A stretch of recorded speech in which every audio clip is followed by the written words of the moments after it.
Di luar Jawa kita cetak sawah, orang pun kritik. Sekarang misalnya lagi rame kan apa itu? Video pesta babi, iya. Kan seolah-olah kita ini datang cetak sawah kemudian bikin rakyat di situ sengsara. Salah. Ya, saya mau kasih lihat contoh-contoh cetak sawah yang kita lakukan, dan cetak sawah itu butuh waktu sampai dengan sawah itu bisa kemudian ditanami. Bisa ditampilkan program cetak sawahnya.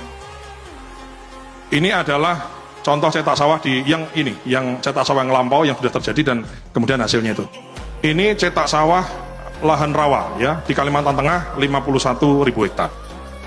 Ya tadinya rawa begitu, nggak bisa ditanami. Ini kemudian kita lakukan optimalisasi lahan cetak sawah, kemudian 51.000 bisa sekarang ditanami. Ini adalah contoh cetak sawah di Wanam di Papua Selatan. Jadi memang daerahnya daerah berawa, Pak Menteri. Daerah berawa, kalaupun ada pohonnya itu kecil-kecil gitu loh. Jadi memang menanam padi itu yang susah bukan bibitnya, bukan pupuknya, bukan pestisidanya, bukan. Nanam padi apapun yang susah itu bukan hanya lahannya, tapi lahan yang ada airnya. Bibit bisa kita ciptakan, bisa kita dengan modifikasi dan lain-lain, pupuk bisa kita ciptakan, air itu tidak bisa kita ciptakan, hanya bisa kita kelola. Sehingga kita memang memfokuskan daerah-daerah yang banyak airnya. Ini contoh di Papua Selatan ya, di Kurik gitu ya, di Merauke, dulunya rawa.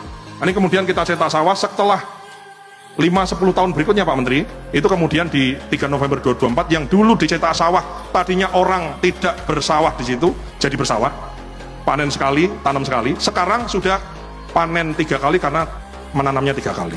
Jadi mohon maaf, dengan segala hormat, kita hormat sama semua kritik yang dialamatkan kepada pemerintah, khususnya kami di Kementerian Pertanian.